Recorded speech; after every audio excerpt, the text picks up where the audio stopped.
Gil Martin here, and welcome everybody to today's episode of the Daily Packers Post, where we bring you in-depth videos on your Green Bay Packers.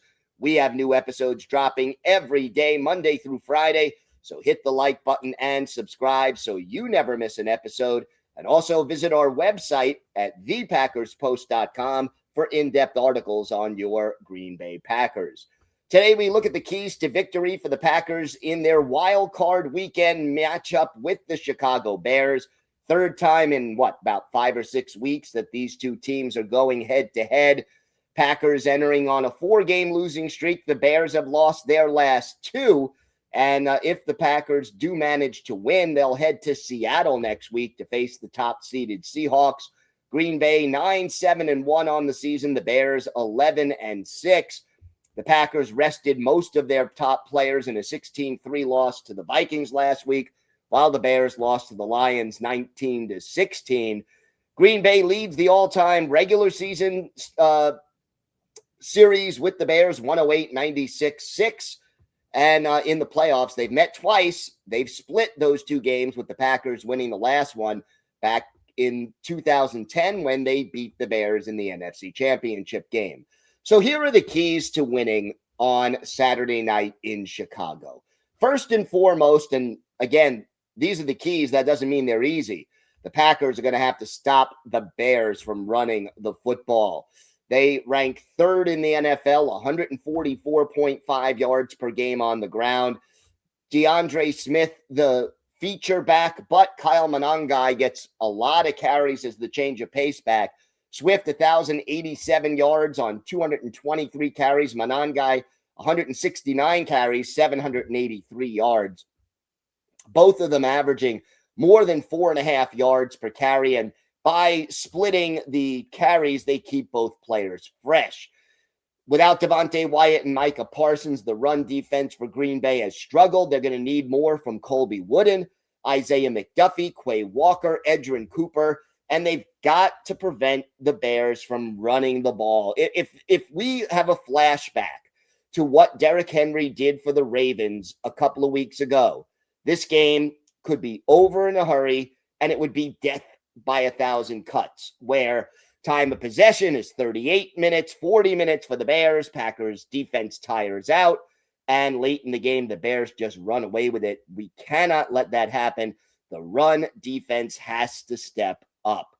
Number 2, you got to keep Caleb Williams in the pocket. He's still inexperienced. He's in his second year. He's got all the tools, strong arm, great scrambler as well.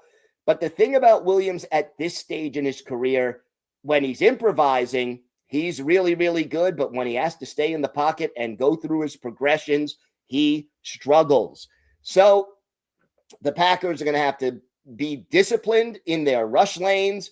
They'll probably want to have a spy, whether it's Quay Walker or Edgerrin Cooper, or alternating. And the other thing is, you're going to want to play a lot of zone defense, because if you play man, your back is to the quarterback and he can turn around and run. And there's large areas of the field where there are no defenders. It just opens things up for Williams to run. So I expect heavy zone, which is typically what the Packers play anyway.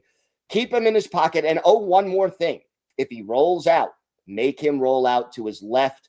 When he rolls out to his right, he is extremely dangerous and accurate, much less so when he rolls out to his left. Number 3, keep the splash plays limited.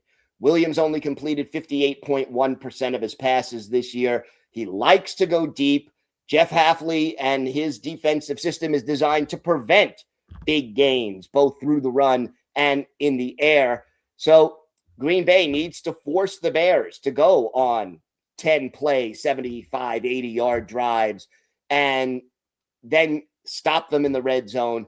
Forcing Williams to be patient overall gives the Packers an advantage and increases the possibility that Williams will make a mistake. Number 4, don't lose the turnover battle, or at least if you're going to lose it, don't lose it by more than 1. The Bears led the NFL with 33 takeaways. They also had the top turnover differential in the league with 22. The next highest team was just a plus 17. They give up a lot of yards, but by creating turnovers and making stops in the red zone, they keep points off the board. And the turnovers also give the Bears offense a shorter field, which benefits them as well. If the Packers turn the ball over one time or less, they should be able to move the football effectively on the Bears. And the Bears, look, the Packers also know with no Micah Parsons, with no Devontae Wyatt, they're going to have to score more points to win games. Jordan Love has only thrown 6 interceptions all year. He's limited the turnovers. If he can avoid the picks and the Packers don't lose a lot of fumbles, they should move the ball on the Bears. Number 5, got to be balanced on offense. Now, Josh Jacobs should be ready to go. A knee injury has limited his effectiveness in recent weeks. They gave him last week off. He did not play against the Vikings. And the Bears' run defense, 27th in the league. Green Bay should be able to move the ball, and Green Bay should be getting right tackle Zach Tom back in the lineup. He is their best run blocker, according to Pro Football Focus.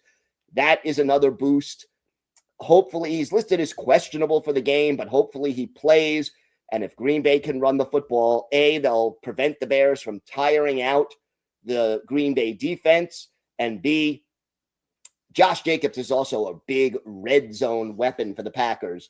So having him healthy enough to play will be a big boost there as well. And then number 6, you got to protect Jordan Love. Yeah, the Bears are only 26th in the league. They have 35 sacks. Montez Sweat, the big pass rusher, he had 10 sacks to lead the team. The Bears like to mix up their blitz packages. They have a lot of players who have at least 1 sack.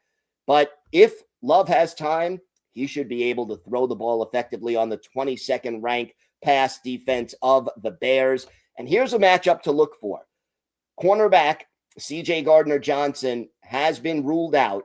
Kyler Gordon, questionable with a groin injury.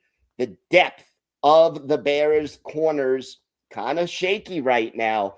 Look for Jaden Reed to have a big game coming out of the slot, depending on whether or not Gordon is able to play effectively with that groin. So, again, 3rd meeting of the year between these two teams. The Packers did outplay the Bears for most of those first 2 games. The second game, they let slip through their fingers. The Bears have lost 2 in a row, as I said. Packers have lost 4 straight.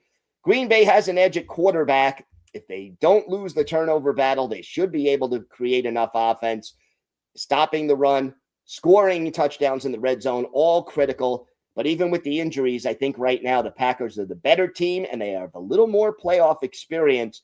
This will be close. The Packers will find a way to win. Our pick, Green Bay 24, Chicago 21. Visit our website at thepackerspost.com for in-depth articles on the Packers. Here on YouTube, hit the like button and subscribe so you never miss an episode of the Daily Packers Post. And we're here all year round. We will have an episode, by the way, on Sunday to recap, win or lose, the Packers game against the Bears. So join us for that as well. Have a great day, everybody. Stay safe, and thank you so much for watching today's episode of the Daily Packers Post. Go, Pack, go.